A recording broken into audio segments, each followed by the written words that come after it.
Right, good morning, everybody, and thank you for joining today's live webinar. My name's Barry McNally, and I'm the founder of Do It Better. Some of you may know the business under its previous name, McNally Change and Transformation Consultants. The company was actually founded in 2019, and over the last 7 years, we've worked with organisations across government, housing, defence, utilities, and the private sector, helping them improve performance, deliver change, and solve operational challenges. So recently we took the decision to rebrand as Do It Better. The reason was actually quite simple. So whilst the old name described who owned the business or who founded it, it didn't really explain what we help our clients to achieve. And at its heart, our role is helping organisations do things better, be that better decisions, better delivery, better outcomes, all of the above. I think one of the most powerful concepts I've encountered during my career is the idea of the operating model, which is the subject of today's live webinar. It's a phrase that gets used regularly in transformation programs and consulting engagements, but it's my experience that it's often misunderstood. Some people think it's an organisation chart, some people think it's technology, some people think it's governance, some people think it's just something that consultants create during transformation programs. So today I'd like to demystify it. So my aim is not to teach a complex consulting framework. My aim over the next sort of 45 minutes to an hour is simply to share how I've come to think about operating models after more than 20 years, working in operational leadership, program delivery, and organisational transformation. So hopefully by the end of the session, I'd like you to understand what an operating model actually is, why it matters, why problems occur, and how you can start to look at your organisation through an operating model lens. So what is an operating model? Let's start with the obvious question. What actually is an operating model? My own definition is pretty simple. An operating model describes how an organisation delivers. That's it. It's not a complicated consulting language. There's no buzzwords. It's just how an organisation gets things done. And when we think about organisations, we often spend a lot of time talking about strategy. We discuss ambitions, goals. We discuss what we want to achieve.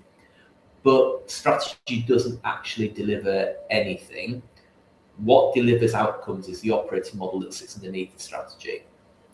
For me, the operating model determines how work gets done, how decisions get made, how resources get used, and how accountability is managed. And importantly, every organisation does have an operating model. Whether you're talking about a multinational company, a government department, a housing association, a football club, a charity, or even a local community group. Now, if people are working to work together towards an outcome, then an operating model exists. Some operating models are really well designed, some evolve naturally, some are highly structured, some are completely chaotic, but they all exist if something is coming out of the organisation. I think one of the most common concepts you'll hear consultants talk about is the difference between a current operating model and a target operating model. And again, it's really simple. The current operating model is how things actually work today. Now, that's not necessarily how people think they work. It's not how the organisational chart says they work. It's how they really work. And then the target operating model is how we'd like things to work in the future. I think of an example. I think one of the most interesting projects I've worked on with regards to target operating model was a growing digital business about 3 or 4 years ago. When the company started, there were a handful of founders and employees. Everyone did a bit of everything. It was all hands on deck. Decisions happened quickly. Processes were pretty informal because everyone was generally in the same room at the same time or talking to each other all of the time. It was highly entrepreneurial. People were trusted to make right decisions. And honestly, it worked brilliantly for a period. But then as the organisation grew, things that had made it successful started to create problems. So, for instance, new staff were coming in and didn't know who was responsible for what. Decision making and decisions themselves became inconsistent. Because people were coming in and not knowing what was going on, actually quite a lot of effort was being duplicated, and there were different teams started working in different ways because there weren't defined common ways of working. And the organisation had effectively outgrown its startup operating model. So the first challenge there actually wasn't to design a future operating model. The first challenge was understanding the one that already existed. And that's often where operating model work does begin. So how do we actually visualize an operating model? And there's many different frameworks that are available for this. I think one of the common ones I hear when I go into an organization is people say, oh, people, process and technology. And yes, that's a useful starting point because all three of those factor into your operating model. It's dead simple and it's easy to understand. So that's kind of one end of the scale. If I look at organizations that have a very much more detailed approach to operating model, for instance, in the UK defence sector, there's a system called the Defence Lines of Development, or the DLODs. Now that's a much more comprehensive model for how you define the operating model around a certain capability. And they have a really good acronym which is called TEPID OIL. It stands for Training, Equipment, Personnel, Infrastructure, Doctrine and Concepts, Organisation, Information and Logistics. And the point there is if you go through all of those things and you work out what you need to do and you ensure then all of those items or those lines, defence lines of development, interact correctly, then you'll be building a good operating model for that capability to be managed through life. It's incredibly useful, and it does need to be detailed to that level. If you think of introducing something like a new aircraft or a new frigate or a new tank, or even, for instance, you decide that you're going to do intelligence gathering differently, you do need to consider all of those things in great detail. But for a lot of organisations that aren't doing that level of planning, it can be a little bit overwhelming. So I think over the years, I've settled on a really good framework, which I like, which is the POTI model. POTI stands for Process, Organisation, Tooling, and then Information. Processes are effectively how work gets done. So if you think about those line diagrams that say, action A happens, that leads to action B, that leads to action C, there might be a decision point which goes to a yes, no, and it branches off into a couple of different process lines. That's what I mean by the processes, the kind of mapping out of how work gets done in the organisation. The organisation line is who does the work and how responsibilities are structured. So really think your people part of that. So if you've built those process lines, you then think about what are the people and the organisation and the responsibilities and the accountabilities that need to be applied across that in order for that process to work. Tooling is a really interesting one. It's tooling and not technology, but it does include technology, systems, and any other tools that you use to support delivery. So we start with a process map. We've then mapped our people and our accountabilities and responsibilities across that. We then need to think about what are the technologies, the systems, the tools, the kit, the equipment that people may need in order to do that. Now, it may very well be a certain software application, like an ERP program or a CRM platform or something like that. But equally, it could be hardware like vans and building equipment and that kind of stuff. So you've got to think about what is all the kit that is required in order for these processes to actually work. And then finally, information. What is the data, the information that is flowing through this system? What is reported at certain times? And what insights are fed in to make decisions? So you're looking there at documents, reports, information, data that is sent from systems to another. It might be that when you get to a certain point, you need a readout from an activity in order to allow you to then move on to the next activity to make a decision. It might be in your process map, one of those yes/no points that gives you different branches. In order to make that decision, you're going to need a certain amount of information, so you need to define what that information is. And what I really like about the POTI model is that it's simple enough to understand, because most people can look at their organisation and go, right, I can start to visualise how that works, but it's not too challenging enough. It allows you to start to identify where potential problems might be in your operating model. So it's comprehensive enough, is probably the wording I would use, in order to allow most organisations to get going with their operating model. I think a good example of this comes from some work that I supported within government. So following Brexit, I was working with part of the Department of International Trade with another consultancy, and they needed to understand post-Brexit how they could support UK exports effectively. And at first glance, it kind of looked like an organisational challenge, that maybe they didn't have the right people in the right places. But when we actually looked more closely, it became clear that we needed to understand all four elements of their operating model. So it was clear that actually processes weren't being followed consistently, or one team was following one lot of processes while another team were following slightly different processes. That had an impact on who was responsible for which activities. So some people were carrying lots. In fact, most people were carrying lots because it's a UK government, so everybody's working really hard and never with the right amount of resources. But things were falling through the gaps, and crucially, people didn't realise opportunities were falling through the gaps. Systems probably was the least important area in this space. There was more fundamental issues and what was the tooling and technology that was being used. But still, systems were going to be required if they were going to pivot to new challenge. And then what was really key was what information was needed to support decision making, because the processes were indifferent, because responsibilities were not properly allocated, stuff was falling through the gaps. There was information kind of vacuum effectively.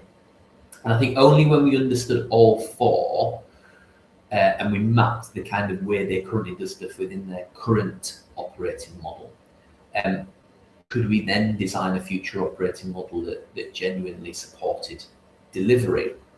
And that's the key point. Operating models are systems.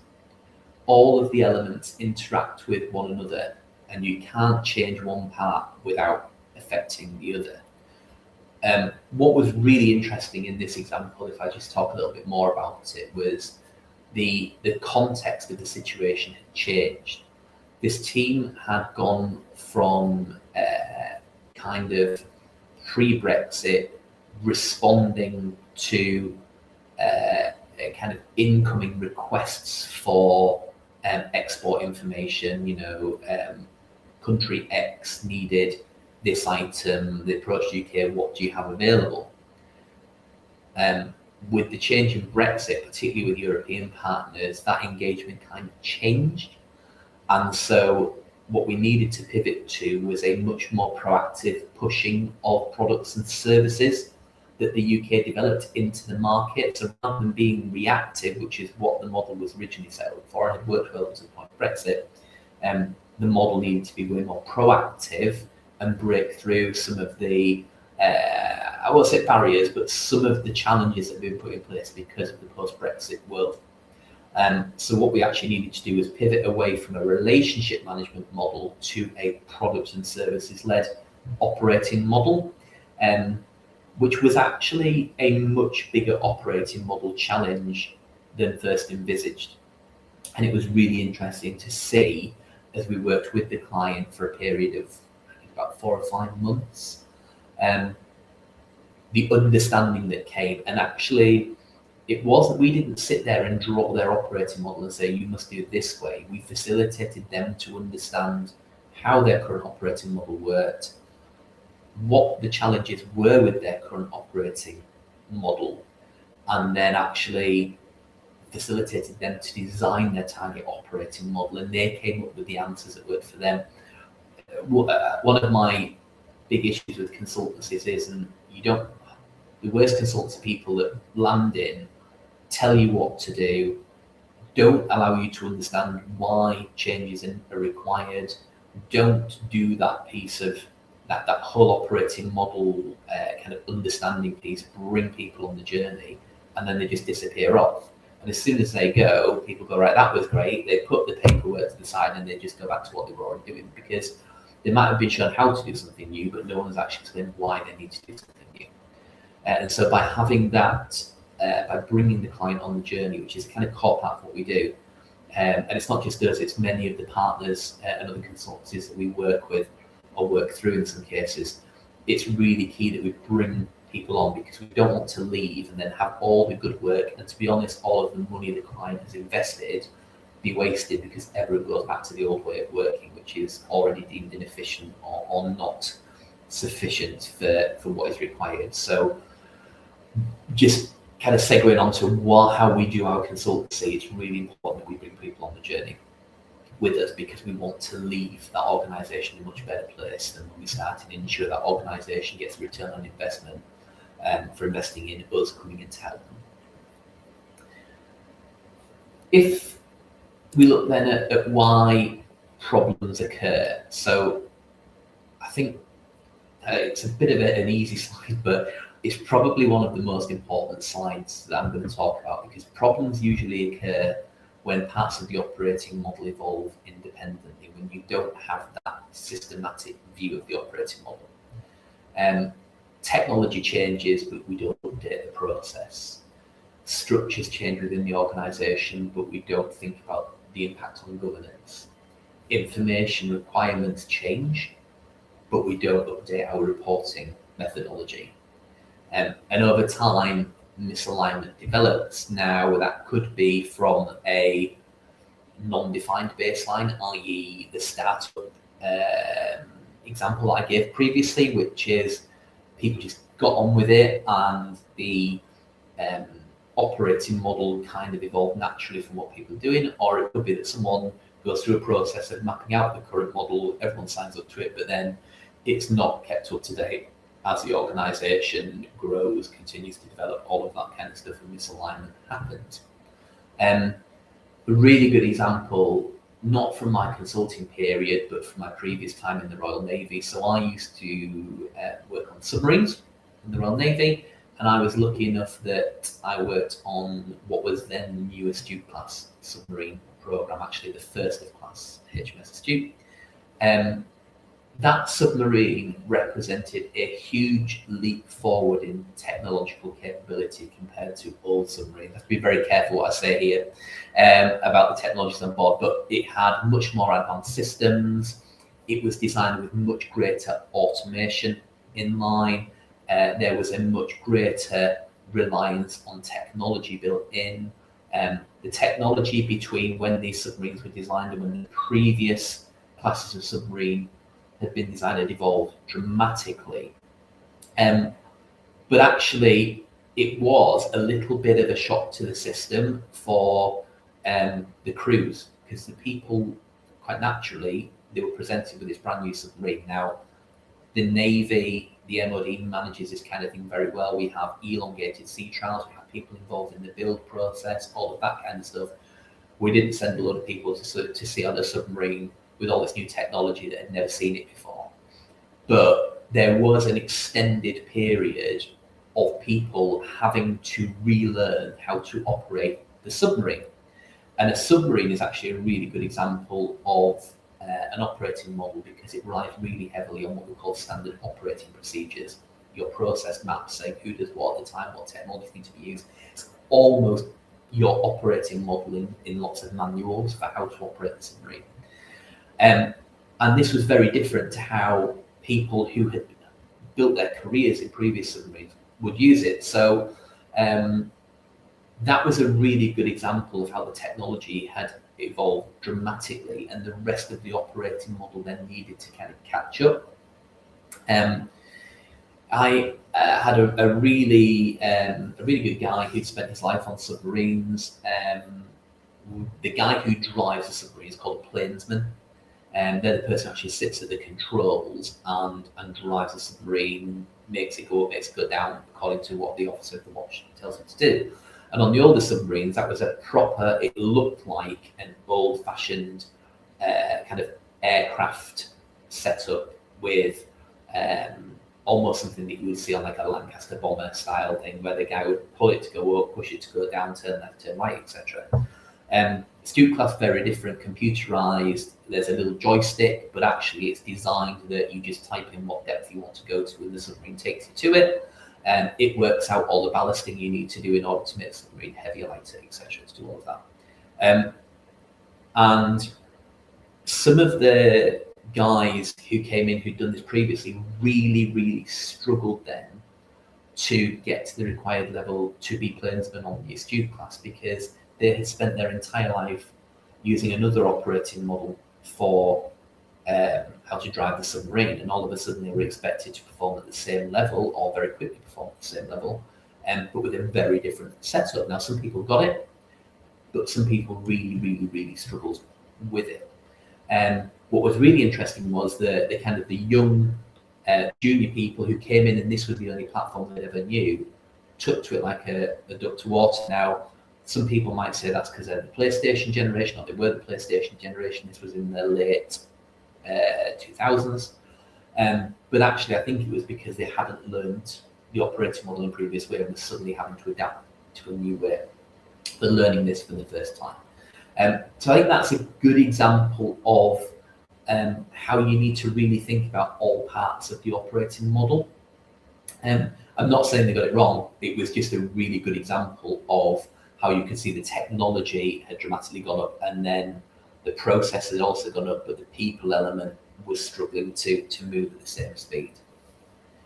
The challenge, if you're in that situation, and I've seen it in other areas, is that if you don't think of your operating model and you don't try and level up all parts of it up at the same time, then your operating model is never fully utilized. Your organization is never operating to its full potential. I've seen it also in the commercial world. So I've worked with a number of organizations that are sales orientated. They effectively sell stuff. And they will go off and they will invest heavily in CRM systems, customer relationship management systems, or client relationship management systems, such as things like Salesforce, that kind of stuff you might know it better as. And they spend lots of money going and buying these systems. And generally the technology is implemented successfully, but then adoption remains pretty poor. And why is that? It's because the technology's changed, but the rest of the operating model didn't. So processes haven't been updated to take into account the new technology. Crucially, the new capabilities that the technology brings. So if I think of a really good example, I know we've got a few people on from the recruiting world. So, bluntly, recruiters effectively sell people to clients, sell people, that sounds very slave oriented. I don't mean like that. They effectively find resources for people and they make their money by placing resources with clients. And that process of placing something might be updated with the CRM, but there may also be new things that CRM system brings, like allowing you to capture live meetings with clients, allowing you to identify potential opportunities for other parts of the organization with the clients. They might not have previously existed as processes, so you might also need to write new processes. So not only will you have to update the current ways of working, but there might be new things that you want to do within your organization. Those will require processes to be updated. The other thing that was really clear with this is generally that the investment then into the people side of adoption is not great. So behaviours remain the same. Training is often minimalised. People think I know best, I'm going to continue to do what I've done it. And then crucially also incentivization isn't realigned. And one of the best things I've seen is an organisation, it's a resource management organisation that was struggling with its staff not utilising their CRM system correctly. And if they're not utilising the CRM system correctly, then effectively it's just a waste of money because you spent a load of money putting an IT system in that no one's using, so it's not bringing any return on investment to your organisation. So what they did was they looked at their incentivization process and went, actually, you're not just going to be incentivized to sell more and more and more. Part of your incentivization is going to be that you meet certain KPIs with regards to the CRM system. Now that's making sure it's updated, making sure records are completed, all of that kind of stuff. That really did change behaviours because then people realised, oh, I've actually got to do this in order to continue to make my money at the end of the month, make my bonuses, that kind of thing. So you've got to look at the people side and the organisation side. You also do need to go through it and make sure that if you're putting a system in, you're very clear on who has responsibilities, who has accountabilities for things, all of that kind of stuff. So who's responsible for updating that information, who's accountable for ensuring people have updated the information. That needs to be filtered into that org piece. The other thing that needed to change in that organisation was management expectations. So there was quite a lot of briefing upwards to the senior management to say, you know, the KPIs you need to look at are not just the sales figures. Yes, they're important, but actually you need to see that we're utilising this system, because if utilising this system well is going to present opportunities for even more sales. So that was a really good example of actually how they didn't do it at the time. They brought the system in, system was put in, it worked fine. Then they identified that no one was using it. So they went back and had a look at the overall operating model and realized that actually no longer was it aligned. The technology line had gone off in the direction. So they very quickly put in stuff to start out the process, the organization, the information lines. That's why operating model thinking is so powerful. And I think if you're thinking about the operating model, it also helps us to understand causes rather than symptoms. Kind of going back to my time with the Royal Bank of Scotland, they had a really interesting thing called the physician's model, which rather than just with managers, rather than just treating a symptom, actually it forced you to look to diagnose what the underlying problem was and resolve that. And I think understanding your operating model gives you a really powerful insight into being able to understand where the root cause of something is going wrong. And generally it's somewhere in the operating model. So why do operating models matter? Because operating models directly influence organizational performance. They are your architecture for how stuff gets done. So when processes, organization, tooling, and information are aligned, organizations will perform much better. Decision making will improve, delivery will improve, accountability should improve, and then outcomes from the result that should also improve. And importantly, life becomes easier for the people working within the organisation. So people know what they're responsible for, they understand how the work flows, they understand how decisions get made, at what point and by whom. Crucially, they understand what success looks like. I think that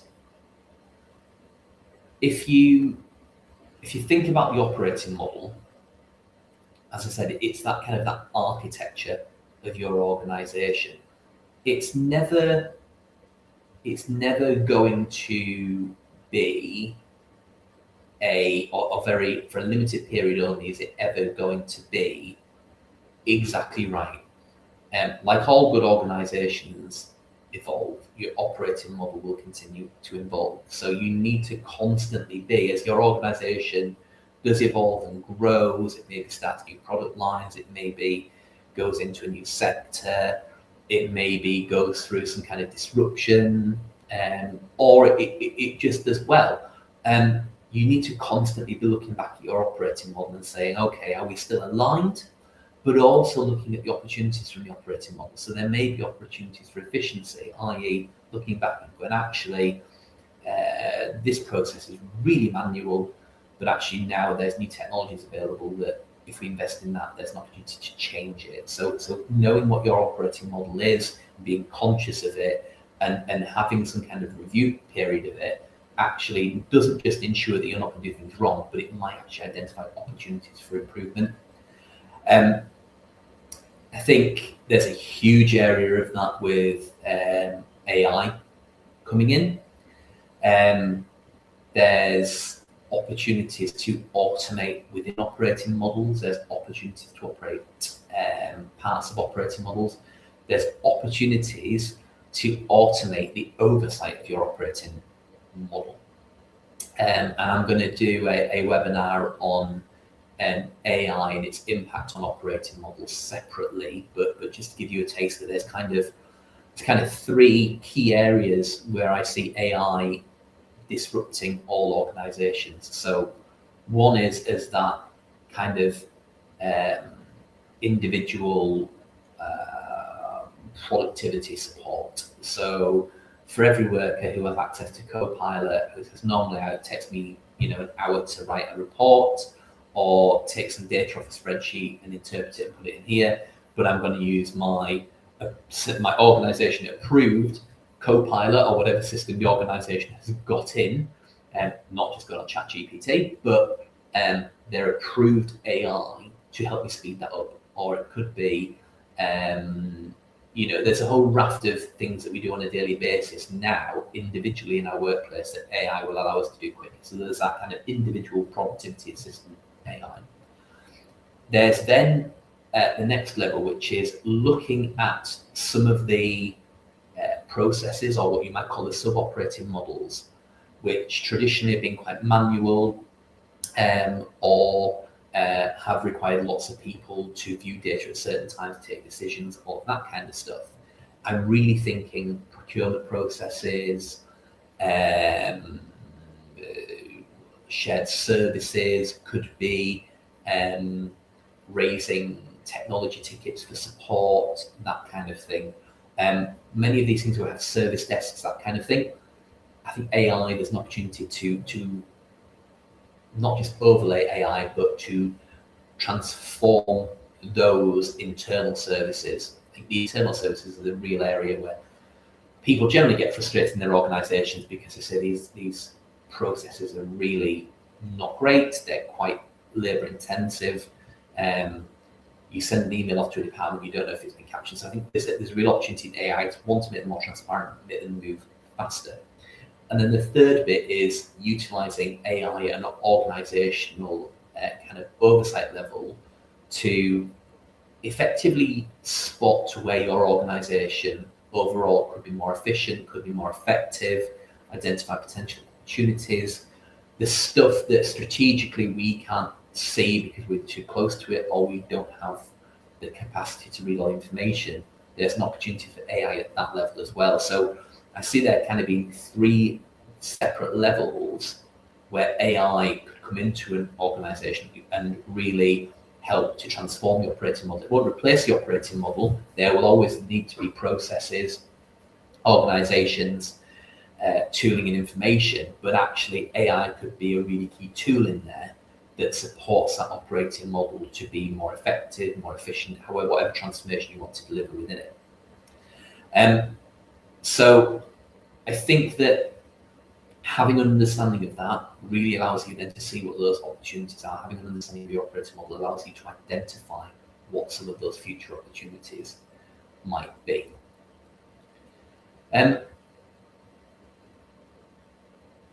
Just going on to slide 6, I want to reiterate that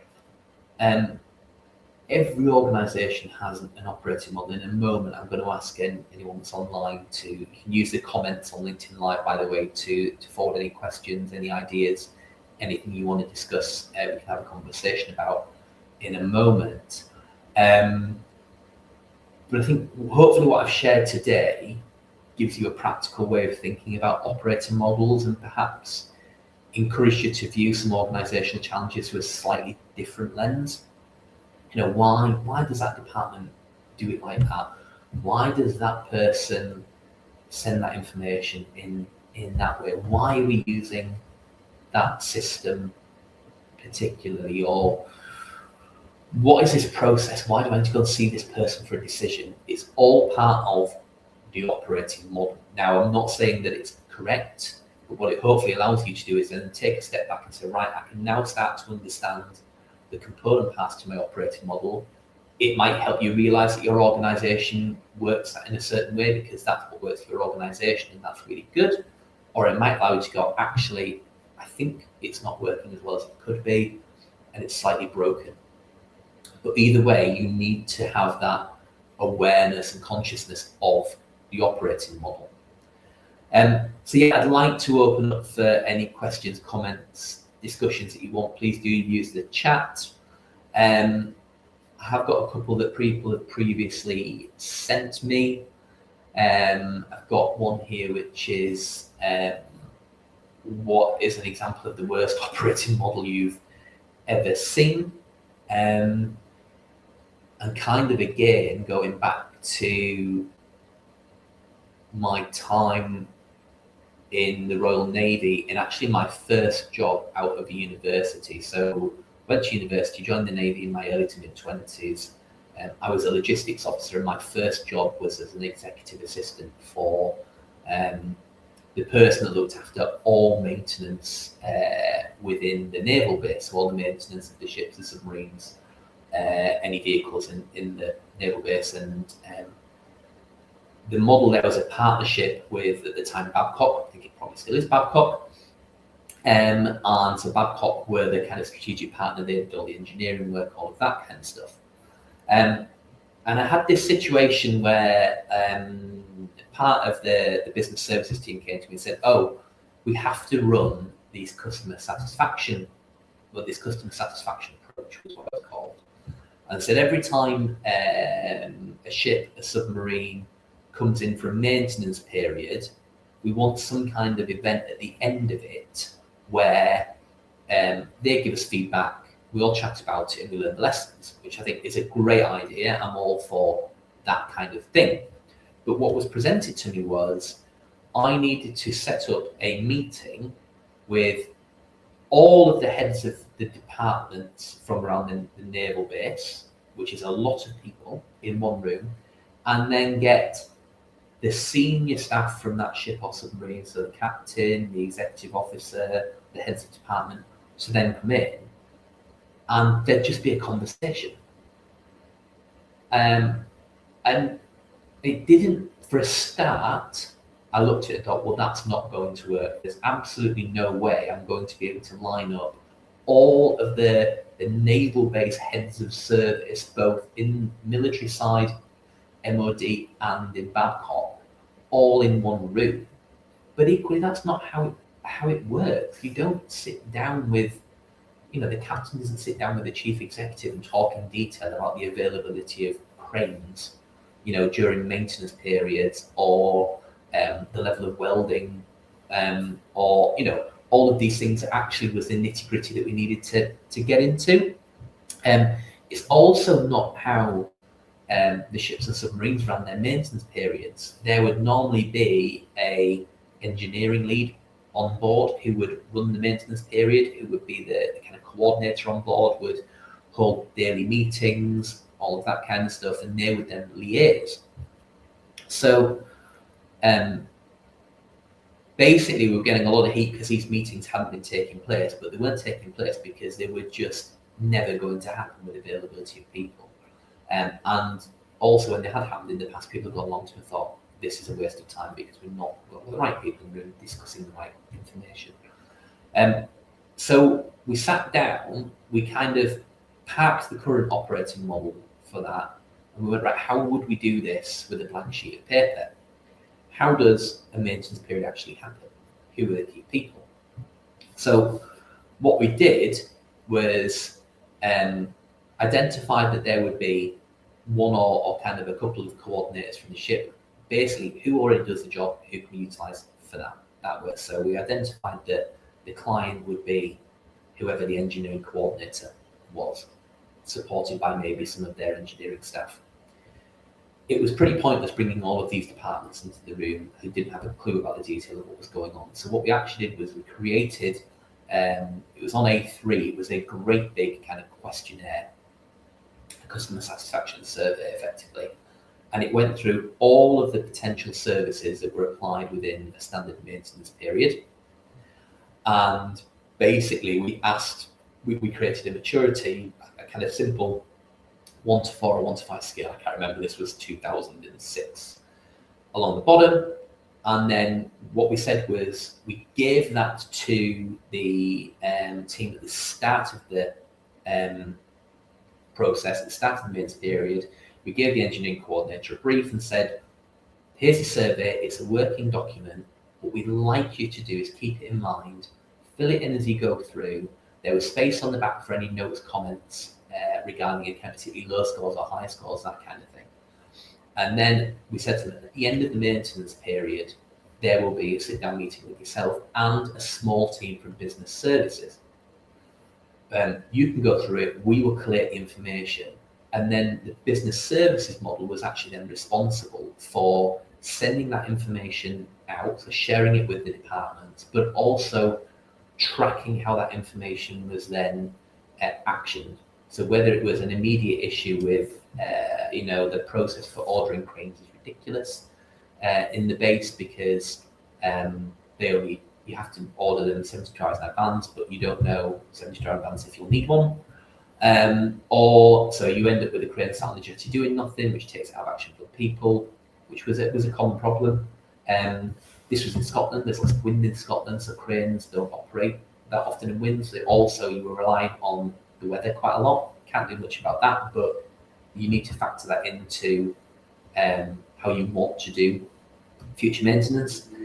Or it could be one of the things that we used to come up all the time was when a ship or a submarine is going through maintenance, they will shut down the onboard galley.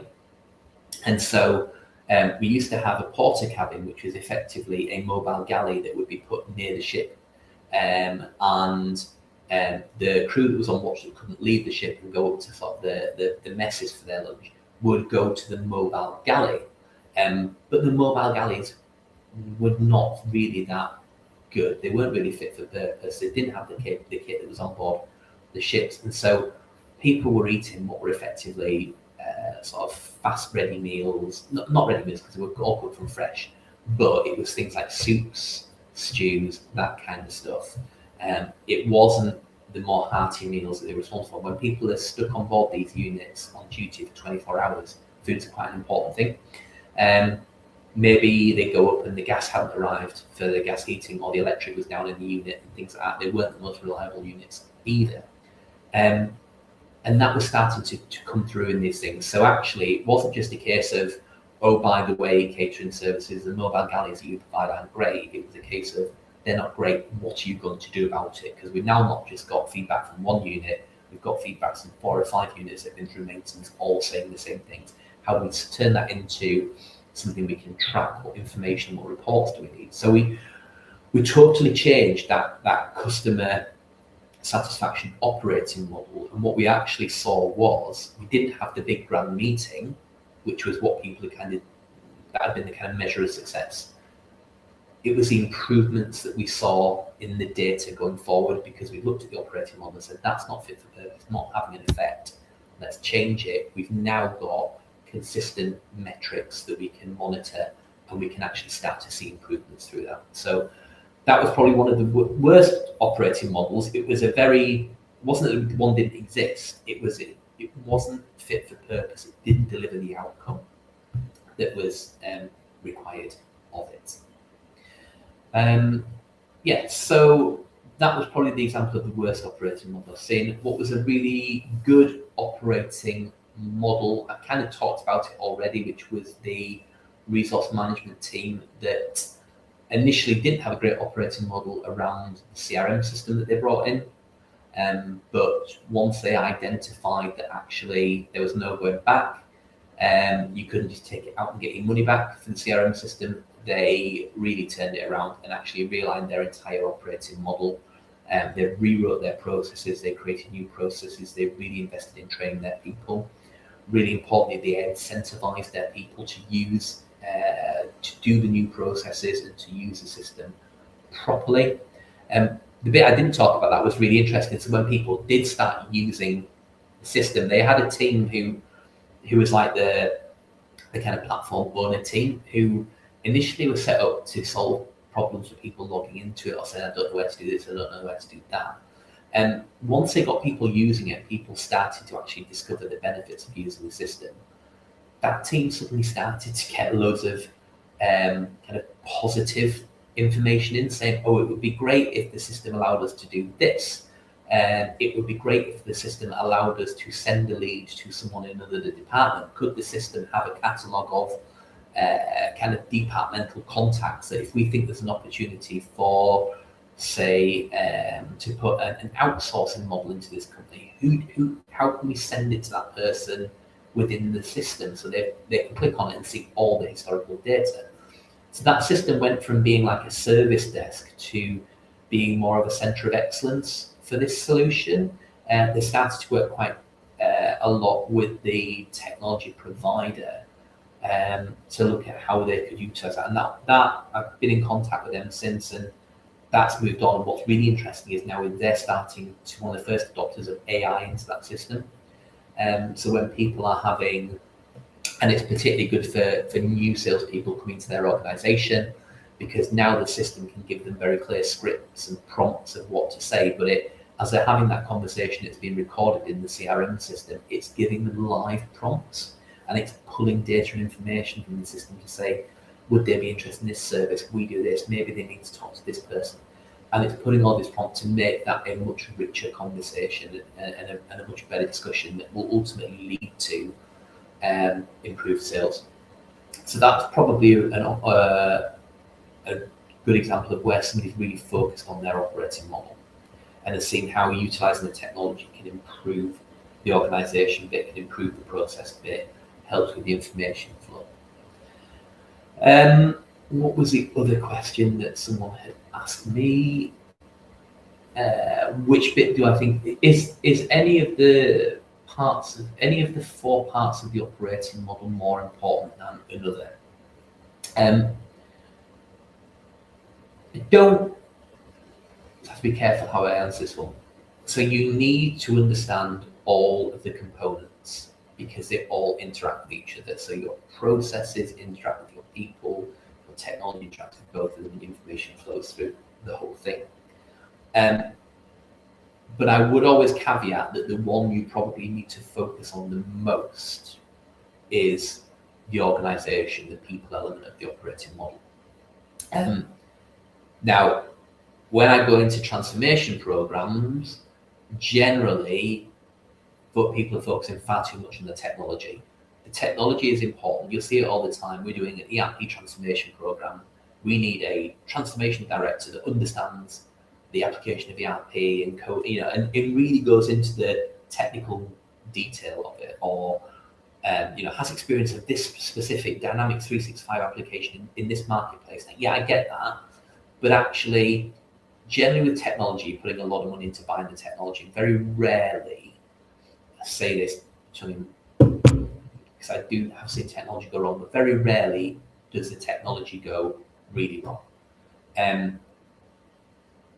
It's more likely problems with the adoption of the technology. So it's not that you put the kit in and it doesn't work, or it fails. You can generally sort that out quite quickly. You've got a lot of people involved in the process who know the kit, who know the system, and putting technology into an organisation is quite a rigorous, defined process, because there's lots of risk involved. So we go through it quite structurally. You should always do that. You should always focus on making sure you put it right. But actually, where technology programs fail, it's not because the technology is rubbish, it's because you don't adopt it or we don't adopt it properly. That's a people problem. It's because we're not investing in the training of people, the incentivizing of people.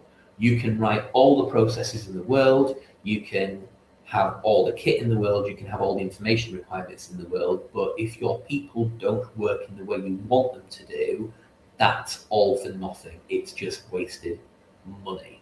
Your people unlock the value in your operating model. So you have to train them properly. You have to ensure they're incentivized properly to use the operating model and engage with it properly.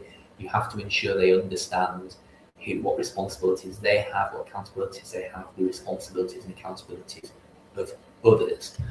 And the other thing I would say is it's fine to tell people within training how to do something.